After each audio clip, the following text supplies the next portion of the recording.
नमस्कार, मैं हूं अर्पिता आर्य। आप देख रहे हैं डिबेट का नंबर 1 शो दंगल।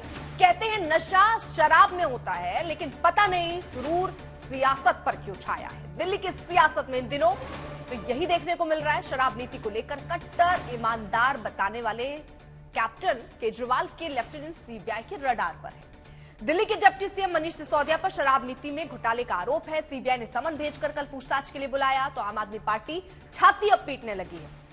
कभी विक्टिम कार्ड चला तो कभी भगत सिंह से सिसोदिया की तुलना कर डाली। अब ऐसे में सवाल उठता है कि जिनकी सियासी बुनियाद ही दूसरे नेताओं और पार्टियों पर आरोप लगाकर पड़ी, वो आज क्यों आरोपों से घबरा रहे हैं। लेकिन सवाल यह भी बनता है कि जिसका जिक्र आम आदमी पार्टी ने किया है उसमें कितना दम है। क्या वाकई बीजेपी गुजरात में घबरा गई है, इसलिए वो एजेंसियों का गलत इस्तेमाल कर रही है। सवालों की लिस्ट लंबी है, हम सभी सवालों पर करेंगे बड़ी बहस, लेकिन उससे पहले दिखाते हैं आपको यह खास रिपोर्ट।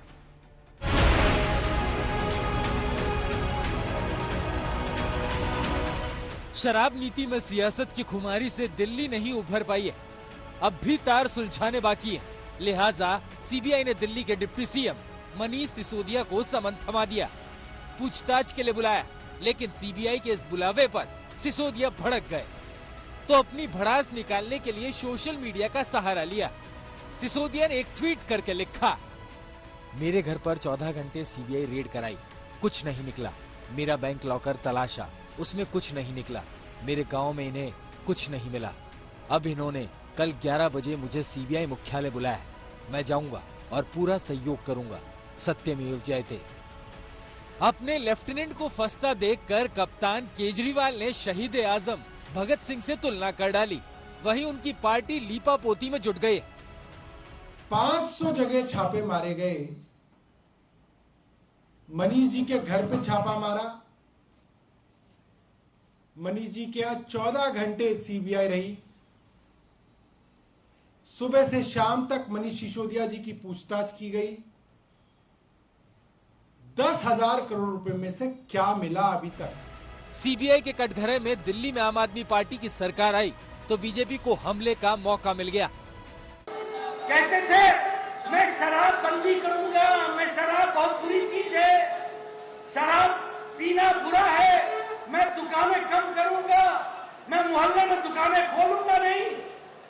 लेकिन जब सरकार में बैठे तो एक्साइज पॉलिसी बना करके बस मोहल्ले मोहल्ले तक पहुंचाने का इंतजाम कर दिया और घोटाले पे घोटाला किया।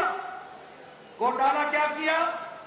घोटाला ये किया कि शराब के ठेकेदारों से 2% का कमीशन होता था, उस कमीशन को 12% कर दिया। 12% दे दो, 6% ले लो। कमाई आम के आम, गुठली के दाम। सीबीआई की कई छापेमारी और 3 करीबियों की गिरफ्तारी के बाद पहली बार मनीष सिसोदिया से सीधी पूछताछ होनी है। अब इसे लेकर दिल्ली की राजनीति में जबरदस्त तनातनी है। 500 जगहों पे छापेमारी की है सीबीआई ने अब तक। 500 जगहों पे छापेमारी। दिल्ली के उप मुख्यमंत्री मनीष सिसोदिया के घर 14 घंटे छापेमारी की। कहीं तकिया फाड़ रहे हैं, कहीं गद्दा फाड़ रहे हैं, पूरा घर अस्त व्यस्त कर दिया। 14 घंटे की छापेमारी के बाद ना कोई बेनामी संपत्ति का कागज मिला, ना 1 रुपए की बरामदगी हुई, ना किसी प्रकार का भ्रष्टाचार का कोई सबूत मिला। मनीष सिसोदिया बार बार अपने से ही ये क्लीन चिट देते रहते हैं अपने आप को।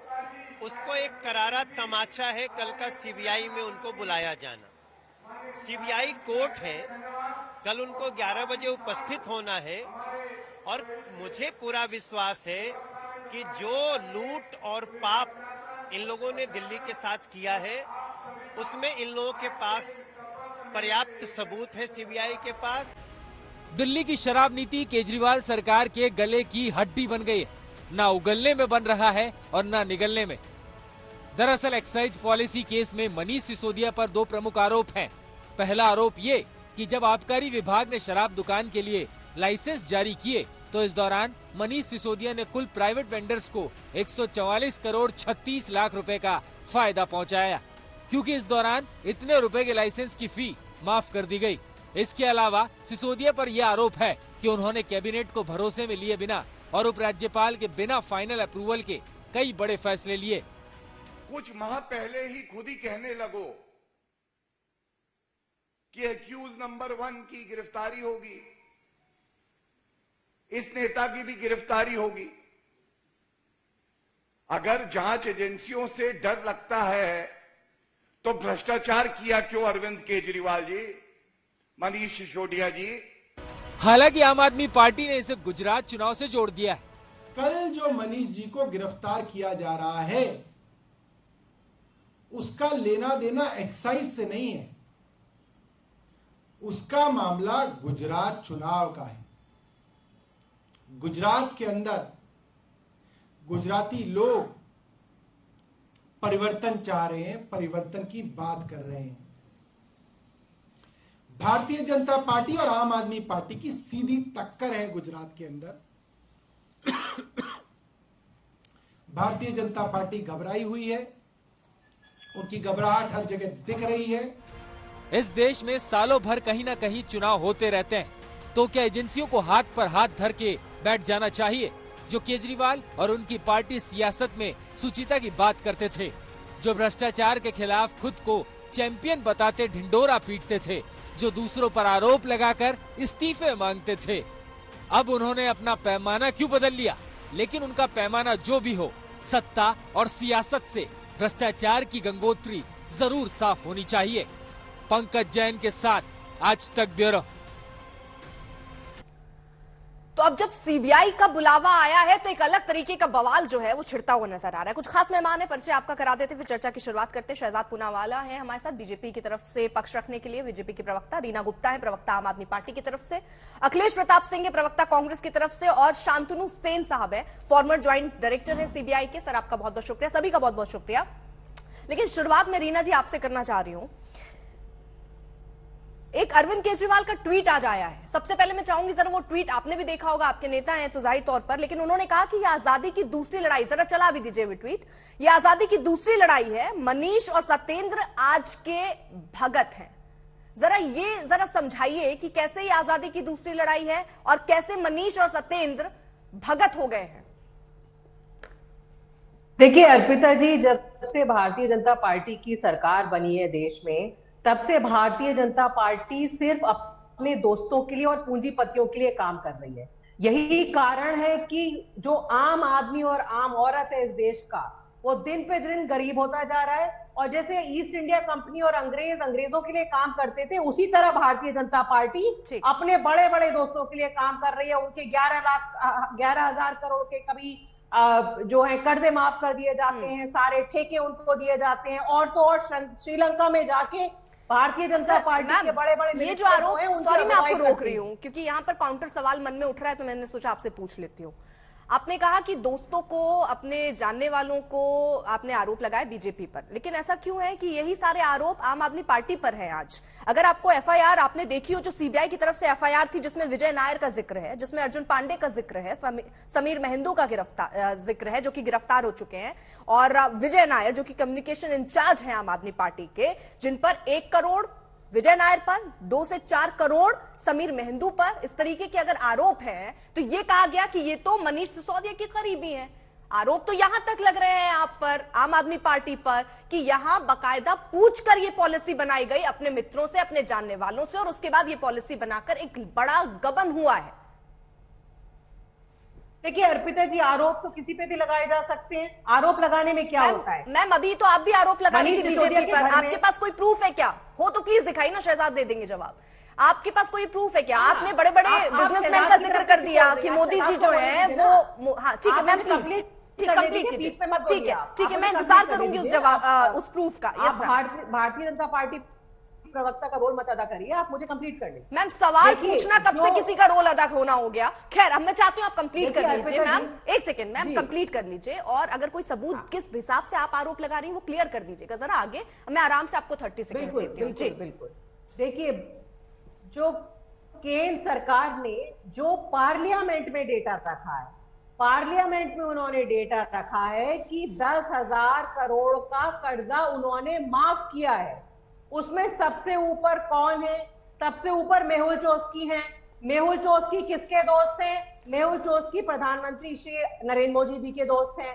तो इसीलिए मैं कोई फालतू के इल्जाम नहीं लगा रही हूं। ये डेटा केंद्र सरकार ने पार्लियामेंट में रखा है, पहली बात। दूसरी बात, आपने मनीष सिसोदिया के घर में 15 घंटे रेड करी, आपने उनके लॉकर में रेड करी, आप उनके गांव में गए, आपको क्या मिला? आपको एक नए पैसे का कुछ आप दिखा सके कि मनीष सिसोदिया ने कुछ घपला किया है? एक नए पैसे का आपके पास सबूत नहीं है। जब से मनीष सिसोदिया उत्तरी गुजरात में दौरा करके आए हैं, जहां पे आम आदमी पार्टी का ग्राफ बढ़ रहा है, तब से भारतीय जनता पार्टी पीछे पड़ी हुई है कि किसी तरह आप मनीष सिसोदिया को अंदर कर दें। सत्येंद्र जैन को 4 महीने से अंदर किए हुए हैं। जब जज ने बोला कि सबूत दिखाओ, तो आपने कहा हमें ये जज पसंद नहीं है, क्योंकि ये जज हमारी लैंग्वेज नहीं बोल रहा है, ये जज जो हम चाहते हैं वो नहीं कह रहा है, वो नहीं कर रहा है, तो हमें दूसरा जज चाहिए। तो आप देखें, सीधे सीधे इस समय जो है सीबीआई, ईडी, इन सबको सिर्फ इसलिए इस्तेमाल किया जा रहा है कि जो भी विपक्ष के नेता हैं, चाहे वो आम आदमी पार्टी के हो, चाहे दूसरे किसी पार्टी के हो, वो सारे विपक्ष के नेताओं को अंदर किया जाए। लेकिन इस समय गुजरात में आम आदमी पार्टी का ग्राफ बहुत तेजी से ऊपर चढ़ रहा है, और मनीष सिसोदिया को अगर आपने अंदर किया तो ये आपके ऊपर उल्टा ही पड़ने वाला है। इस समय गुजरात में ठीक है मैम, मेरा एक और काउंटर है, मैंने आपको 30 सेकंड बहुत आराम से दिए। आपने जिक्र किया एक कैबिनेट की, आपकी ही रिपोर्ट थी जिसमें इस बात का भी जिक्र है, क्योंकि अब आप इसकी बात कर रहे हैं कि सबूत, तो ये रिपोर्ट जिसमें आपने जिक्र किया था, आपकी सरकार ने जिक्र किया था कि कितना नुकसान इस एक्साइज पॉलिसी हुआ, आपने इसका जिक्र किया था। आपने यहां पर यह कहा कि कर्जा माफ हुआ। आम आदमी पार्टी ने क्या नहीं माफ किए कर्जे? आम आदमी पार्टी ने किसी भी अमीर आदमी का कोई कर्जा माफ नहीं किया है। ये एक्साइज पॉलिसी, एक्साइज पॉलिसी में आपने किसी का कर्जा माफ नहीं किया मैम, किसी का कर्जा आम आदमी पार्टी ने माफ नहीं किया, राइट?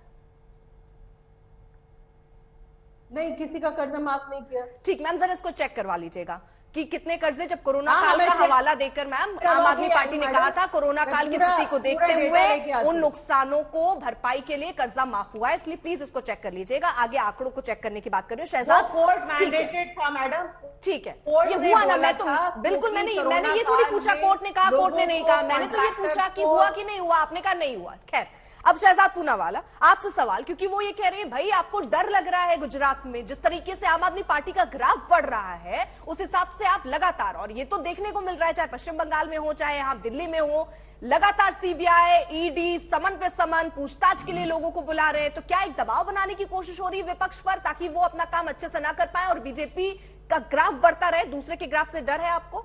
देखिए, भ्रष्टाचार के ठेकेदार लूट मचाए अपरंपार, जब पकड़ी जाए चोरी और इंक्वायरी हो तो चिल्लाए अत्याचार अत्याचार। मैं इनसे पूछना चाहता हूं, देखिए हमारे पास, आपके पास पैन कार्ड होता है, आधार कार्ड होता है, इनके पास होता है विक्टिमहुड कार्ड। यही विक्टिमहुड कार्ड ताहिर हुसैन के लिए खेला था, आज ताहिर हुसैन के खिलाफ चार्जेस फ्रेम हो चुके हैं। यही विक्टिम कार्ड जितेंद्र तोमर के लिए खेला था, जितेंद्र तोमर को इन्हीं को निकालना पड़ा। यही विक्टिम कार्ड इन्होंने खेला था निशा सिंह के लिए, संदीप कुमार के लिए, गीता रावत के लिए, आज सभी लोग जो है जेल में है, जेल की सलाखों के पीछे। सत्येंद्र जैन का इन्होंने जिक्र किया, सत्येंद्र जैन यही एफिडेविट लेकर हाईकोर्ट गए थे, हाईकोर्ट ने उनकी इस प्ली को रिजेक्ट किया कि जबरन जज को चेंज किया जा रहा है। दूसरी बात, हाईकोर्ट ने कहा कि केजरीवाल से कि आपराधिक पृष्ठभूमि का है सत्येंद्र जैन, इसको निकालने पर फैसला लीजिए। इसके बाद यही लोअर कोर्ट ने कहा सत्येंद्र जैन के खिलाफ जो प्राइमा फेसाई है, ईडी के जो चार्जेस है, चार्जशीट है, वो सही साबित होती है, उनका हवालाबाजी में रोल है, और ये हाईकोर्ट 2019 का अगस्त का ऑर्डर है सत्येंद्र जैन के खिलाफ कि वो हवालाबाजी में लिप्त है। तो इनके बारे में क्या बोलेंगे, उसके बारे में जवाब भी दीजिए। अब मुझे बताइए कि ये लोग बार बार कहते हैं,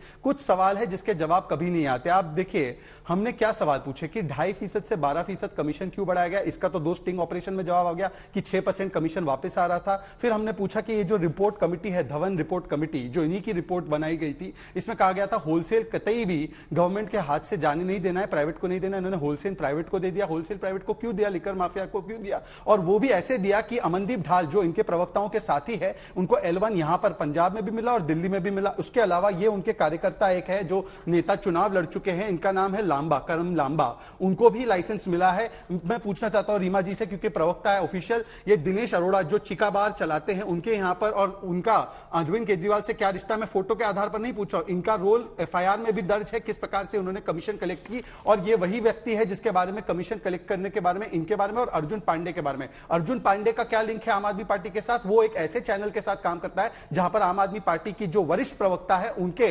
रिश्तेदार काम करते हैं। क्या ये भी गलत बात है? तीसरी बात, दिनेश अरोड़ा के बारे में तो बोल दिया मैंने। विजय नायर भी कैश कलेक्टर है जो इनकी पार्टी से जुड़ा हुआ है, उसका भी रोल सामने आया, और वो किसके साथ पैसे लेन देन कर रहे थे? इंडो स्पिरिट्स को इन्हीं की सरकार ने 2021 में शोकॉज नोटिस जारी किया था, क्योंकि ब्लैकलिस्टेड कंपनी और मैन्युफैक्चरिंग कंपनी को अलाउड नहीं था इनकी पॉलिसी में। अब मुझे बताइए कि 2021 के शोकॉज नोटिस पे क्या कार्रवाई की इनकी सरकार ने? और फाइनली मैं इनसे पूछना चाहता हूं, अगर लिकर पॉलिसी में कोई स्कैम था ही नहीं तो इसको पीछे लेने का क्यों कष्ट किया इन्होंने? वो जारी रहने देते। पर आखिरी एक बात एक और है, देखिए, जब गाली देते हुए इनके नेता पकड़े जाते हैं, जैसे गोपाल इटालिया, तो सरदार पटेल के वंशज बन जाते हैं। जब हिंदुओं को गाली देने का पकड़ा जाता है प्रकरण, तो राजेंद्र पाल किसी के वंशज बन जाते हैं। अब अरविंद केजरीवाल अपने आप को नहीं, आपने इतनी जांच करा ली, हाँ, बहुत अच्छा सवाल है अर्पिता जी। हाँ, अर्पिता जी बहुत अच्छा सवाल कर रहे हैं। अर्पिता जी एक सवाल इसका जवाब देते हो, एक सवाल मैं आखिरी रीमा जी को पूछना चाहता हूं। ये मामला चीफ सेक्रेटरी ने अपनी रिपोर्ट 1 जुलाई को दी, उसके बाद 1 महीने से ज्यादा लगा, सीबीआई ने 17 अगस्त को इसके ऊपर एफआईआर दर्ज की। क्या आपको लगता है छोटे से छोटा ब्लैक टिकट करने वाला पॉकेट मार भी होगा तो वो पैसे जो ब्लैक टिकट करके कमाता है, पॉकेट मार के कमाता है, वो अपने पलंग के नीचे रखेगा? अरे शातिर लोग तो पैसा हवाला के माध्यम से पहुंचा ही देते हैं कहीं पे। तो आज जो ये रेड हो रही है, इसका मतलब ये नहीं कि अगर कुछ बरामद नहीं हुआ है पैसों के रूप में कि इसका मतलब करप्शन नहीं हुआ। ये तो एफआईआर है, स्टार्टिंग पॉइंट है इन्वेस्टिगेशन का। परंतु मैं इनसे एक पूछना चाहता हूं कि अगर कुछ नहीं मिला, यही तर्क उन्होंने सत्येंद्र जैन के मामले में दिया था, 4 महीने से जेल से बाहर क्यों नहीं आए? विजय नायर के बारे में भी यही मामले तर्क दिया था, वो अभी तक बाहर क्यों नहीं आया, वो कस्टडी में क्यों है? और आखिरी सवाल, क्योंकि उन्होंने कहा कि हम भगत सिंह के आदर्श मानते हैं भगत सिंह जी को। रीमा जी, औरंगजेब के बाप का नाम तो आपको पता होगा, सरदार भगत सिंह जी के पिताजी का या माताजी का नाम बता दीजिए। शहीद आजम का नाम बता दीजिए, उनके पिताजी का, माताजी का। जी रीमा जी बता दीजिए। देखिए, हम सारे सवालों का जवाब दे चुके हैं, और मैं पहले शुरुआत भगत सिंह जी के माता पिता से। शांत हो, चुप बैठो। अरे शहीद आजम के नाम, पिता का नाम पूछा तो चुप बैठो बोलोगे आप? पहले तो हम सारे सवालों का जवाब दे चुके हैं, लेकिन शहजाद पूनावाला को थोड़ा समझ कम में आता है। मुझे शहजाद पूनावाला इस बात का जवाब दे कि जो रोज गुजरात में शराब मिलती है उसमें किस किस का उसमें साठ गांठ है, आप बताइए। जो 26,000, अब सरदार भगत सिंह के पिताजी का नाम बताइए। 26,000 करोड़ की ड्रग्स मिली, उसमें किस किस का साठ गांठ है? और जो रोज गुजरात में शराब मिलती है उसमें बताइए भारतीय जनता पार्टी के कौन कौन से नेता लिप्त हैं?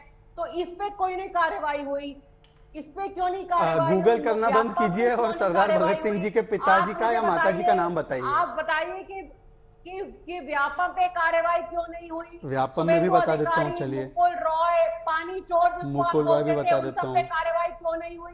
इतने सालों से उन सब पे कार्रवाई क्यों नहीं हुई? शहजाद पूनावाला इस बात का जवाब दे। सरदार भगत के पिताजी या माताजी का नाम बता दीजिए मैडम। ऐसा क्यों है कि आज की तारीख में भी गुजरात में 700 स्कूल ऐसे हैं जहाँ पे एक टीचर नहीं है? स्कूल पे भी बता देता हूँ। जब भी गुजरात में चुनाव होते हैं, बड़ी बड़ी स्कीमें अनाउंस होती हैं, उन स्कीम पे कोई काम नहीं होता, बड़े बड़े एमओयू साइन होते हैं। अब गुजरात में चुनाव इसलिए नहीं करवाया जा रहा है क्योंकि अगले कुछ दिनों में प्रधानमंत्री रीमा जी मैं बहुत एक सेकेंड सब जवाब देता हूँ। सरदार भगत सिंह के माता या पिता का नाम, ठीक है, इस पर जवाब दीजिएगा। एक सेकेंड रीना जी, एक सेकेंड। प्रधानमंत्री जी बोलते हैं, ठीक है रीना जी, एक सेकेंड। एक बात ये बताइए ना, अगर आपकी पार्टी किस तरह से बनी थी मैम? आपकी देश में, अरे रीना जी, हंगर इंडेक्स, आपकी पार्टी हंगर इंडेक्स पे भी है। अरे मैम रुकिए तो, रीना जी, भारतीय जनता पार्टी कहती है कि लोग रीना जी, आपकी पार्टी किस हिसाब से बनी थी? आपकी पार्टी किस लिए बनी थी? आज हम क्या ये मान लें कि जैसे बीजेपी है, जैसे कांग्रेस है, वैसे ही आम आदमी पार्टी है? 27 साल से अगर गुजरात में कुछ किया होता तो रीना जी, सिसोदिया को गिरफ्तार कर। मैम आवाज पहुंच रही है या ये भाषण? मैम भाषण नहीं चल रहा है मैम, सवाल सुनना पड़ेगा। और आप सवाल पूछने नहीं आई, आप जवाब देने आई है। एक सेकेंड, आपके सारे सवाल जो है, वहाँ की जनता गरीब है, शायद आवाज नहीं पहुंच रही होगी। नहीं पहुंच रही है, पर जनता की आवाज सुननी नहीं है उन्हें। एक सेकेंड रीना जी, चलिए इनकी आवाज कम कीजिए। जब ये पूरा बोल लेंगे तब मैं एक एक करके उन्होंने एक एक जवाब, वो ये आरोप लगा रही है। शहजाद देखिए, आपके टाइम पर बहुत सारे घोटालों का उन्होंने जिक्र कर दिया, तो जब आपके घोटाले होते हैं वो दब जाते हैं। जब आपके नेता जिन पर दाग लगते हैं और वो नेता जो दूसरी पार्टी में होते हैं और जब आपके साथ जुड़ जाते हैं तो किस से धुलवा देते हैं कि उनके सारे दाग खत्म हो जाते हैं? जरा ये बताइए, वो साफ सुथरे हो जाते हैं। आप पीडीपी के साथ भी गठबंधन कर लीजिए तो पीडीपी भी साफ हो जाती है। आपके घोटाले में कोई कार्रवाई नहीं होती है। जब यहाँ आप जबरदस्ती, इनका कहना है कि आप मुद्दे बनाकर विपक्ष को परेशान करने की कोशिश कर रहे हैं। इतना बड़ा कोई घोटाला नहीं है, इससे बड़े बड़े घोटाले आपके राज्य में हो चुके हैं, लेकिन उस पर कोई कार्रवाई नहीं। ठीक है, अब मैं एक एक करके जवाब देता हूं। अर्पिता जी, पहले मैं ऑन रिकॉर्ड लाना चाहता हूं कि सरदार भगत सिंह जी का नाम लेने वाले उनके राष्ट्रीय प्रवक्ता को उनके माताजी का या पिताजी का नाम नहीं पता, तो मैं उनको बता दूं कि विद्यावती कौर उनकी माताजी का नाम है और उनके पिताजी का नाम सरदार किशन सिंह जी है। जरा जानकारी हासिल करके आई। हाँ, औरंगजेब के बाप का नाम इनको शायद पता होगा, तो इनके आदर्श कौन है ये समझ में आ रहा है। पर दूसरी बात, आज आते हैं मुद्दे पर। देखिए, आपने कहा कि इसके ऊपर भी स्कैम का तमका है, उसके ऊपर भी स्कैम का तमका है। मैं कह रहा हूं कि चलिए ये आरोप प्रत्यारोप, इन्होंने कल 2-3 दिन पहले या 5-6 दिन पहले एलजी पर आरोप लगाया था, हाईकोर्ट ने उसको रिजेक्ट कर दिया। इनको कहा है कि इस आरोप को दोहराइएगा मत, पूरा फेक आरोप है। इन्होंने अरुण जेटली जी पर भी लगाया था, नाक रगड़कर माफी मांगी थी। गडकरी जी पर भी लगाया था, नाक रगड़कर माफी मांगी थी। अरे मजीठिया तक जाके उन्होंने माफी मांगी थी। तो इनके आरोपों पर तो हम भरोसा कर नहीं सकते। हम आरोपों पर वो भरोसा कर सकते हैं जिनके खिलाफ कोर्ट के ऑर्डर हो। इन्होंने जो भी 5-6 नाम गिनवाए, अरे सुन तो लीजिए, क्यों इतना बौखला रही है मैडम?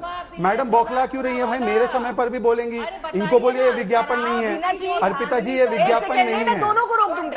देखिए, अभी 2 मेहमान और हैं, 1 सेकंड, 2 मेहमान मेरे और हैं, मैं उनके पास जा भी नहीं पाई हूँ। रीना जी, मैं आपसे जो सवाल पूछ रही हूँ वो आप उसका जवाब देना नहीं चाहती, आपके पास आवाज नहीं पहुंच रही है, ना पहुंचने की आप ये जो भी चल रहा है उससे आप जवाब तो नहीं दे रही। देखिए अर्पिता शहजाद जी से आपने ही सवाल पूछा ना कि घोटाले हुए, उन्होंने क्या कार्रवाई की। अब आप जरा शांत रहिएगा, अपनी बारी में प्लीज बोलिए, नहीं मैं आप दोनों को रोक दूंगी बड़ी माफी के साथ। शहजाद, मैं कह रहा हूं कि जिनका भी ये नाम ले रहे, हेमंत बिस्वा शर्मा जी हो गए, मुकुल रॉय वैसे टीएमसी में है, वो बीजेपी में नहीं है, मुकुल रॉय का नाम ले रहे, जिनके भी खिलाफ वो आरोप लगा रहे हैं, उनके खिलाफ अगर मान लीजिए हमारी एजेंसीज ने कोई कार्यवाही नहीं की, उनके पास तो 8-8 वर्ष थे, ये जाकर एक एफआईआर या एक क्रिमिनल कोर्ट में कंप्लेंट कर लेते। तो जैसे सोनिया गांधी राहुल गांधी में जो कंप्लेंट कार्रवाई हुई है वो क्रिमिनल कोर्ट से ही हुई है, तो इस प्रकार से उस पर भी हो जाती। इनके पास सबूत है तो इनको कोर्ट में जाना चाहिए था, अगर नहीं है तो बता दे कि केवल आरोप लगाने के लिए आरोप है। पर मैं जिनका जिक्र कर रहा हूं, चाहे वो मनीष सिसोदिया का स्कूल घोटाला हो, सीवीसी की रिपोर्ट है, चीफ सेक्रेटरी की रिपोर्ट है, चाहे आप देखिए सत्येंद्र जैन का मामला हो, 3-3 कोर्ट के आदेश है, विजय नायर खुद जेल में है,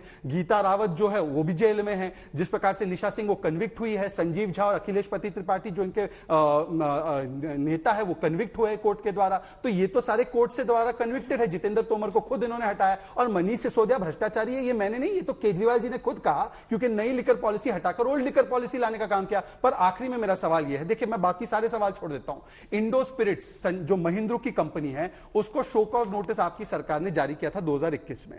रीना जी ये बता दीजिए कि 2022 आते आते आपने इस पर क्या कार्रवाई की, और कार्रवाई इसलिए नहीं की जैसे कि स्टिंग ऑपरेशन में देखा है कि 6% कमीशन, जो 2 से 12% कमीशन बढ़ाया था, उसका 6% कमीशन इनके पास आया, और हर एक ठेकेदार से कम 100, 150, 200 करोड़ लिए गए और पंजाब के चुनाव में इस्तेमाल किए गए। ये इनकी हकीकत है, इसलिए जवाब बनते देता नहीं है इनके पास। ठीक है। अखिलेश जी को मैं जरा चर्चा में जोड़ना चाहूंगी, शांतनु जी को भी। शांतनु जी मैं आ रही हूं बड़ी माफी के साथ। अखिलेश जी आप अपनी बात रखिए 10-20 सेकेंड पे, फिर शांतनु जी आ रही हूं आपके पास भी। अर्पिता जी देखिए, ये जो बीजेपी और आम आदमी पार्टी है, ये एक बड़ा भाई एक छोटा भाई है। दोनों के लिए जो भ्रष्टाचार है वो शिष्टाचार है। दोनों के लिए ऊंची ऊंची बड़ी बड़ी बातें बताएंगे, आदर्श की बात करेंगे और करेंगे उसके विपरीत। परनिंदा और आत्म प्रशंसा इनका लोगो है। इसके अलावा बियॉन्ड किसी की ये बात करते नहीं है। बस हम ही एक हैं जो बहुत अच्छे हैं, और जो दूसरा है अपोनेंट है वो बहुत बुरा। ये दोनों लोगों का ये चरित्र एक ही है, क्योंकि एक दूसरे के द्वारा ये पालित पोषित और पैदा किए गए लोग हैं। मुद्दों की बात नहीं करेंगे, न बीजेपी करेगी ना आम आदमी पार्टी करेगी। हमारी वित्त मंत्री जी कहते हैं रुपया, अमेरिका में जाके कहते हैं कि रुपया नहीं गिर रहा है, डॉलर मजबूत हो जा रहा है। लेकिन ये तब समझ में आया जब ये गिरने लगा, जब विपक्ष में थी तो इनको कुछ और समझ में आता था। ये गजब गजब की बातें करते हैं। गुजरात में चुनाव हो रहा है, चुनाव आयोग ने 2 राज्यों के चुनाव की घोषणा करनी थी, एक में अभी शायद रेवड़ियां बटनी बाकी होंगी। वहां पे किस तरह से भ्रष्टाचार हो रहा है, कितना तस्करी हो रहा है, कितने नकली नोट मिल रहे हैं, कितने ड्रग्स आ रहे हैं, कितने गाड़ियां आ रही हैं, हर तरह के गुनाहों का हब बनता जा रहा है। नकली दारू का बड़ा भयंकर कारोबार गुजरात में फल फूल रहा है। अभी कुछ 2 महीने पहले ही लगभग 40-42 लोग जहरीली शराब से मरे हैं। वहां पे दारू बैन है, लेकिन हर जगह खूब ठीक से उपलब्ध है। सत्ता के संरक्षण में चल रहा है, बड़ा पैरेलल व्यवस्था बनी हुई है वहां पे। आज गुजरात का चुनाव है तो बस मुद्दों से ध्यान भटकाना है। कुल मिलाकर ये जिस तरीके से आप बता रहे हैं, कुल मिलाकर ये सारी राजनीतिक दल जो है वो एक ही थाली के चट्टे बट्टे हैं ना सर? जी नहीं, सारी राजनीतिक दल ने, ये दोनों भाई की बात मैंने की। तो सर कौन इस थाली का चट्टा बट्टा नहीं है? विश्वसनीय पार्टी है। अच्छा, मैं क्या कहा आपने? नहीं, कौन इस थाली का चट्टा बट्टा नहीं है? कांग्रेस पार्टी जो है, कांग्रेस अपने जो वादे करती है, जो बात करती है, वो उस पर खरी उतरती है, उसका पालन करती है। हाँ। और मुद्दों की राजनीति करती है। झूठ नहीं बोलती, असत नहीं बोलती है, भरमाती नहीं है, झूठे सब्जबाग नहीं दिखाती है। आपको मोदी जी से पूछिए न, या 2022 तक नहीं, जैसे मैं आपको उदाहरण दे दूं, 10 सेकंड दीजिए मुझे। आदरणीय मोदी जी ने कहा था 3 साल पहले से बता रहे हैं कि 2022 तक हर परिवार को पक्का घर होगा, घर में नल होगा, नल में जल होगा, उसमें LED लाइट होगी और उसमें शौचालय होगा। मोदी जी जिक्र कर रहे हैं, 100 स्मार्ट सिटी का बता रहे हैं, जिक्र कर रहे हैं। ये तो बड़ा सवाल है कि अहम मुद्दों से भटका दिया जाता है। ठीक है, वो 2022 में कह रहे हैं घर होगा, नल होगा, जल होगा, कितने वादे बीजेपी ने पूरे कर दिए? सब जवाब देता हूँ, मैं तो जवाब देने ही आया हूँ। और पिताजी मैं एक एक करके सब जवाब, पिताजी एक एक करके, देखिए मुझे लगता है एक एक करके संतुलित रूप से जवाब। उनका सीधे तौर पर ये कहना है कि जैसे आपने CBI और ED को इतना आप इन्वॉल्व इसलिए कर रहे हैं ताकि जो अहम मुद्दे हैं, चाहे वो बेरोजगारी के हो, महंगाई के हो या घर जल नल के हो, ये सारे मुद्दे पीछे छूट जा रहे हैं। और निर्मला सीतारमण का भी जिक्र उन्होंने किया कि रुपया और डॉलर को लेकर उस पर भी जवाब दीजिए। भ्रष्टाचार इनके लिए अहम मुद्दा नहीं है। ये देखिए दिल्ली कांग्रेस का ऑफिशियल वक्तव्य है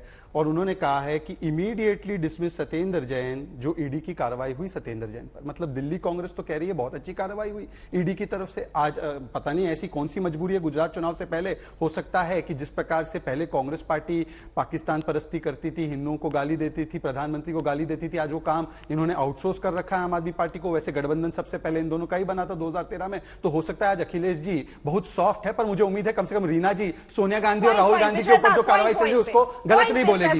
नहीं, एक मैं पॉइंट पे आ रहा हूं ना, पॉइंट मेरा यह है कि क्या अखिलेश जी, दिल्ली कांग्रेस ने जो कहा है कि ईडी की कार्रवाई सही है सत्येंद्र जैन पर, इससे आप इत्तेफाक रखते हैं या आप राष्ट्रीय प्रवक्ता है तो दिल्ली कांग्रेस का? आप ये बताइए ना, 2022 को लेकर वो कह रहे हैं घर नल जल बेरोजगारी, अब उस पे आते हैं, पेट्रोल डीजल के पैसे, रुपया डॉलर की तुलना, इन सब पर जरा बोल दीजिए। इसी पे आ रहे हैं। बगल में राजस्थान है गुजरात के और दिल्ली है। मैं दोनों के कुछ आंकड़े गिनाता हूं, उनको बोलिए जवाब दीजिए इसका। बेरोजगारी दर गुजरात में 1.5% है, राजस्थान बगल में है 20% है, 1 साल से ऊपर जो दिल्ली है 7.5% है, राष्ट्रीय औसत से ज्यादा है। गुजरात का डेवलपमेंट GSDP का ग्रोथ रेट पिछले 10 वर्षों से नेशनल एवरेज से ज्यादा है और अगले वर्ष 17% होने वाला है। राजस्थान का कितना है आप देख लीजिए। गुजरात का जो नेशनल क्राइम रेट से अगर गुजरात का क्राइम रेट की तुलना करें तो 11.9 है, दिल्ली का क्या है और इसका राजस्थान नंबर 1 है बलात्कार के मामले में, ये आपको भी पता है। पिछले 5 वर्षों में 4 वर्ष में राजस्थान का कितना FDI आया है, गुजरात नंबर 1 रहा है FDI में। पिछले वर्ष 37% FDI जो देश में आया वो गुजरात में आया। मुझे बता दे कि दिल्ली में कितना FDI आ गया और ये बता दे राजस्थान में कितना FDI आ गया। आइए ना बात करते हैं ना, इन्हीं मुद्दों पे बात करते हैं। 1961 में सरदार पटेल सरोवर डैम की शुरुआत की थी नेहरू जी ने। 2019 में उसको कंप्लीट करने का काम अगर किसी ने किया तो वो नरेंद्र मोदी जी ने किया, क्योंकि इन्होंने 6000 चेक डैम बनाकर चले गए थे। हमने 1,67,000 चेक डैम बनाए, हमने नर्मदा कैनाल प्रोजेक्ट बनाया, हमने सरदार सरोवर जो भी बयान दे रहे हैं वो गुजरात को लेकर कर रहे हैं। आप देश चला रहे हैं, सिर्फ गुजरात चला रहे हैं। गुजरात के चुनाव हो रहे हैं, सिर्फ आप गुजरात की बात करेंगे, आप देश की बात नहीं करते। आप देश चला रहे हैं, सिर्फ गुजरात चला रहे हैं। चलिए अर्पिता, देश में क्या महंगाई नहीं है, बेरोजगारी नहीं है, उसकी बात कर रहा हूँ। आपने देश की बात बोली, मैं देश की बात कर लेता हूँ।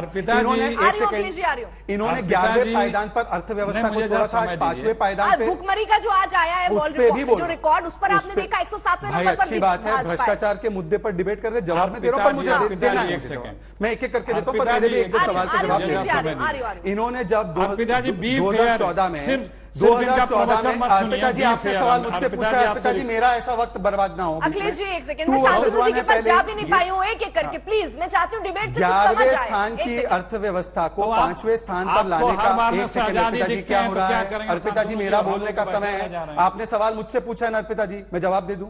11वें स्थान पर अर्थव्यवस्था थी, आज 5वें स्थान पर है। 5th लार्जेस्ट इकोनॉमी है, fastest growing economy in the world है। क्या इससे नकारा जा सकता है? हाईएस्ट एफडीआई, हाईएस्ट एक्सपोर्ट आज है, क्या इसको नकारा जा सकता है? नहीं, एक सेकंड में आप जवाब दे रहा हूं। अब ये करते हैं बात महंगाई की। अर्पिता जी मैं बात कर रहा हूं, क्यों मुझे बीच में टोक रहे हैं? मुझे बीच में क्यों टोक रहे हैं? बीच में क्यों टोक रहे हैं? बीच में क्यों टोक रहे हैं? अखिलेश जी की बहुत बुरी आदत है, बीच में टोकते, खुद अपना जवाब नहीं देते। नहीं भाई, दोनों को क्यों रोकेंगे? मेरा जवाब देने का मौका। अरे भाई अर्पिता जी ऐसे अन्याय क्यों? एक सेकंड अखिलेश जी, मैं जवाब दे रहा हूँ, आपने जो बोला उसी का जवाब दे रहा हूँ। सवाल नहीं पूछ सकते, मैं हंगर पे नहीं दे रहा हूँ और महंगाई पर नहीं दे रहा हूँ। जी आवाज कम कीजिए अखिलेश जी। अखिलेश जी मैं आ रही हूँ, आप अपना सवाल दे दीजिएगा। आप नहीं हंगर और चाहते महंगाई दोनों पर जवाब दे रहा हूँ, पर बीजेपी जवाब दे। आप यही चाहते हैं ना, सीना ठोक कर बार बार यही कहते हैं ना, बीजेपी बोले महंगाई बेरोजगारी पर। अब जब बोल रही है बीजेपी को आप क्यों रोक रहे हैं? पिछले 3 मिनट से अर्पिता जी देखिए ऐसे मत कीजिए। अर्पिता जी मैं हंगर और महंगाई दोनों पे तुरंत जवाब देता हूँ। आपने ये पूछा, मैं आपको पेट्रोल डीजल के दाम नहीं बढ़े, उस पर भी देता हूँ। एक एक करके पूछे हुए कितने जवाब दूं, मौका तो दे एक बार। मैं सारे जवाब दे दूं, पेट्रोल डीजल पे भी दे देता हूँ। चलिए आप सवाल बढ़ाती जा रही हैं, मुझे जवाब देने का मौका नहीं दे रही। मुझे तीनों पे देना है, मुझे छोटे-छोटे में शहजाद, क्योंकि मैं अभी तक शांतनु पर नहीं जा रही। भाई सबका जवाब दूंगा, आप मुझसे पूछे, मैं आपको ब्रांड नहीं करूंगा जैसे उन्होंने किया था। देखिए पेट्रोल डीजल पर जवाब देते हैं। हमने 2 बार एक्साइज, सेंट्रल एक्साइज काटा है पेट्रोल डीजल पर। इनको पूछे, राजस्थान में 31% वैट है, उत्तर प्रदेश में 16% है, इसलिए यहां पर 96 रुपए का लीटर है, 108 रुपए का लीटर वहां पर है। बताइए क्यों है? दूसरी बात, चलिए आते महंगाई पर। 10% से ज्यादा इन्फ्लेशन था 2009 से लेकर 2014 तक, आज 7.5% से ऊपर गया है एक बार, तब जब 2 वैश्विक कारण है। और आज भी मैं आपसे कहता हूं कि जिस प्रकार से इन्होंने कहा है, चीनी के दाम 480% बढ़े थे इनके जमाने में, वीट के दाम 175% बढ़े थे, दूध के दाम 100% बढ़े थे, राइस के दाम 150%। एक सेकंड आपको और भी जवाब दे रहा हूं। दृष्टि पे आ जाते हैं आप राजस्थान और आप मैं राजस्थान की मैं उनकी तुलना की और हमारी तुलना की। अच्छा चलिए मैं एक और ऊपर पहुंच चुका है ना, ये उनके राज्यों में जहां पर वैट इन्होंने हाई करके रखा है। चलिए आखिरी बात, अर्पिता जी 10 सेकंड अर्पिता जी 10 सेकंड और। मैंने तो आपको मेरे विकास, क्योंकि राज्यों के चुनाव हो रहे तो मैंने विकास के कार्य गुजरात में भी गिनाए। मैंने आपको, चलिए मैं आपको बताता हूँ, जो कस्तूरबा गांधी स्कूल है, हमने 30 थे, हमने 245 स्कूल खोल दिए। इनको बताइए कि इन्होंने 500 नए स्कूल का दावा था, 20 नए कॉलेज का दावा था, कौन से नए कॉलेज खोल दिए? आज तक एक नए कॉलेज का बात नहीं करते। और अब भ्रष्टाचार के मुद्दे पर एक जवाब नहीं है, एक जवाब भ्रष्टाचार के मुद्दे पर नहीं है। पेट्रोल डीजल पर पूछिए तो कुछ और रिकॉर्ड, मैंने भुखमरी का जो आंकड़ा है मैं उसका भी बोल देता हूँ, उसका भी बोल देता हूँ। भुखमरी का नहीं दे रहे, पेट्रोल डीजल पर आप तुलनात्मक बात करने लगे कि राजस्थान मुझसे कह रही कि मैंने हंगर का जवाब, भारत की स्थिति देखिए ना सर। एक सेकंड में रोक रहे, जवाब दे दूं? शांतनु जी, मैं चर्चा पे आ जाती हूं। शांतनु जी, जिस तरीके से सीबीआई ने अब बुलाया है समन को, आपको लगता है इतना हो हंगामा होना चाहिए? और आपको क्या लगता है कोई सबूत होगा तभी समन के लिए बुलाया गया होगा? प्रोसेस क्या है सर, समझा दीजिए ना। आपकी ये चर्चा सीबीआई पर हो रही है ना, और कुछ मामलों में हो रही है? नहीं सर, ये ऐसे दुखती रस होती है, रंग होती है ना, बेरोजगारी और महंगाई। सर जनता मुझे बार बार मैसेज करती है कि इस पर आप बात क्यों नहीं करती, इसलिए वो एक ऐसा मुद्दा था कि मैं थोड़ा सा चली गई कि क्लियर हो जाए थोड़ा तस्वीर। जी आप एंकर हैं, डिबेट को कंट्रोल करिए। शांतनु जी, मैं चाह रही थी कि थोड़ा बेरोजगारी पर भी बात हो जाए, अगर मौका यहाँ पर लगा है। वैसे अब इस पर आप सीबीआई वाले पे बताइए कि इसमें प्रक्रिया क्या है सर? तो इसकी मैं तो बेरोजगारी के लिए नहीं आया हूँ। नहीं सर, मैं सीबीआई पर आपसे सुनिए ये बात, ये मुद्दा है तफ्तीश का जी। अब तफ्तीश करने के लिए जैसे आपको पता होना चाहिए जी, ये तफ्तीश आदेश पर किया जा रहा है। सीबीआई ने अपने आप ये तफ्तीश शुरू नहीं की है। सीबीआई अपने आप तफ्तीश करती है, पर 2018 के बाद सीबीआई का हक अपने आप तफ्तीश करने का छिन गया है। तो ये तफ्तीश सीबीआई आदेश पर कर रही है। किसकी आदेश? लेफ्टिनेंट गवर्नर ऑफ दिल्ली ने ये रिक्वेस्ट होम मिनिस्ट्री को भेजी, होम मिनिस्ट्री ने सीबीआई को आदेश किया। होम मिनिस्ट्री को आदेश देने का हक है। 2018 से उन्होंने ये आदेश करने का हक अपने पास ले लिया, सीबीआई के पास नहीं रखा। सीबीआई आदेश पर एफआईआर बना के तफ्तीश कर रही है और ये एफआईआर को कोर्ट ने कॉग्निजेंस दिया। इसका मतलब ये है कि कोर्ट ने भी अब कह दिया कि सीबीआई तफ्तीश कर सकती है और तफ्तीश करने के जो भी हथियार हैं, जैसे सर्च वारंट लेके सर्च करना, जैसे इंटरोगेशन करना, लोगों को बुलाना, उनको कस्टडी में लेना, ये सारे हथियार सीबीआई के पास कोर्ट ने दे दी है, क्योंकि सीबीआई की एफआईआर को कोर्ट ने कॉग्निजेंस दे दी है। तो अब तफ्तीश हो रही है। तफ्तीश में सर्चेज होंगे, लोगों को बुलाया जाएगा, उनको क्वेश्चन किया जाएगा, जरूरत हो तो उनको कस्टडी में लिया जाएगा, उनकी कस्टोडियल इंटरोगेशन होगी और बार बार जो भी रिजल्ट्स होंगे, जैसे सर्च के रिजल्ट्स हैं, वो कोर्ट के सामने पेश किया जाएगा और कोर्ट के आदेश पर ही सीबीआई इनको अपने पास रखे, इन पर तफ्तीश करेगी। तो अभी तो तफ्तीश हो रही है मैडम अर्पिता जी, अभी तफ्तीश हो रही है। तफ्तीश के पहले ही ये कह देना कौन दोषी है वो सीबीआई का काम नहीं है, ना मेरा काम है। ये आपके जो पेश आए हुए हैं यहाँ पर पैनल के, वो कह सकते हैं ये दोषी हो गए हैं। दोषी करने का टाइम तो तब होगा जब सीबीआई चार्जशीट देगी, तब कोर्ट चार्जशीट को सुन के देख के उस पर जब कोर्ट उस पर तामील करेगी, तब बैलेंस आएगा और कोर्ट का जजमेंट आएगा। अभी सिर्फ फर्स्ट स्टेज है, या सरकार के आदेश पर, होम मिनिस्ट्री के आदेश पर ये पॉलिसी को गलत बताया गया है, पॉलिसी को करप्ट बताया गया है। मैं दोबारा कह रहा हूं, सीबीआई ने अपने आप इसको दोषी नहीं पाया था। सीबीआई ने कोई सोर्स इंफॉर्मेशन से केस नहीं किया था। सरकार के आदेश पर 2018 से सरकार आदेश दे सकती थी, पहले सीबीआई खुद भी कर सकती थी, पर 2018 से सीबीआई की पावर अपने आप किसी पर तफ्तीश करने का छिन गया है, क्योंकि लोग समझते थे ये सीबीआई मिसयूज कर रही है उस पावर को। जसवंत जी ने कहा था, सीबीआई, सीवीसी और सीएजी ने सरकारी लोगों का जो राइट टू टेक डिसीजन उसको छीन लिया है। तो ये उन्होंने उचित समझा कि सीबीआई से अधिकार ले लिया जाए और सरकार आदेश दी है सीबीआई को, सीबीआई तफ्तीश कर रही है। ठीक है, वो कह रहे हैं 2018 से वो कौन दोषी है, उनका वो हक चला गया है और अब सरकार की तरफ से कहा जा रहा है, सरकार जो है उस पर जांच करा रही है। यही बात तो विपक्ष भी कह रहा है कि आपके कहने पर उन पर दबाव बनाया जा रहा है। देखिए, एक मिनट के लिए मान लेते हैं कि जो भी जांच हो रही है ये विद्वेष की भावना से हो रही है। चलिए एक मिनट, अब मैं एक एक करके जवाब दूं। 10 सेकंड जल्दी से आ रही हूँ, 10 सेकंड सबको सर। मैम एक मिनट, अगर ऐसे करेंगे तो 10 सेकंड भी नहीं चला जाएगा। 1 सेकंड सर। मेरा सिर्फ इनसे एक ही सवाल है कि यदि ये सारे लोग, अरे भाई ये क्या तरीका है, अखिलेश जी का ये बड़ा बुरा तरीका है, इतने वरिष्ठ है, वो इतने वरिष्ठ है, फिर भी वो बीच में हमेशा बोलते हैं और आप उनको प्रोत्साहन दे रहा है चैनल उनको इस प्रकार से बोलने का। भाई मैं 1 वर्सेस 2 है, जवाब दे रहा हूँ, पर मेरी बातों को तो आप दबा नहीं सकते। अगर ऐसा है कि ये मासूमियत की सबसे ऊंची पायदान पर बैठे हैं, 17 अगस्त को ये एफआईआर दर्ज हुई है, जाकर क्वॉश कराने का अधिकार भी इनके पास है, क्यों नहीं क्वॉश कराते अभी तक? इन्होंने यही चीज सत्येंद्र जैन के मामले में बोली थी, 3 कोर्ट के आदेश आ गए, क्या वो कोर्ट भी विद्वेष की भावना से काम कर रहा है? और आखिरी बात मेरा ये है, जो मैंने स्पेसिफिकली इनसे सवाल पूछे, चाहे वो शोकॉज नोटिस के हो, चाहे वो जिस प्रकार से मनीष सिसोदिया ने शराब घोटाले में फैसले लिए हो, या चाहे जिस प्रकार से अरविंद केजरीवाल ने खुद नई शराब नीति को बाहर करके ओल्ड पॉलिसी को लाने का काम किया गया, क्या ये प्रमाण नहीं है क्या? ठीक है रीना जी, जरा ये बताइए, आपके जो नेता हैं वो खुद ही क्यों अपने नेताओं को क्लीन चिट देते रहते हैं? जरा ये बताइए, क्यों ऐसा है कि आप पहले तो खुद ही क्लीन चिट दे दीजिए, फिर तुलना आजादी की लड़ाई और भगत सिंह से कर दीजिए। अरे जांच ही तो है मैम, होने दीजिए ना। देखिए अर्पिता जी, ये सीबीआई के जो पूर्व डायरेक्टर साहब जो अभी शो पे हैं, उनके बयान से बिल्कुल क्लियर हो गया है कि सीबीआई, ईडी, ये सारी जितनी संस्थाएं हैं, इनको भारतीय जनता पार्टी सिर्फ विपक्ष की आवाज को दबाने के लिए इस्तेमाल कर रही है। लेकिन मैं आपके चैनल के माध्यम से भारतीय जनता पार्टी को यह बताना चाहती हूँ कि आम आदमी पार्टी कांग्रेस नहीं है। आप जितना हमें दबाने की कोशिश करेंगे, जितना आप हमें सोनिया गांधी पर जो कार्रवाई हो रही है सही है गलत है, पूछ लीजिए ना उनसे। सोनिया गांधी पर जो कार्रवाई हो रही है सही है गलत है, पूछ लीजिए उनसे। एक बार तो पूछ लीजिए।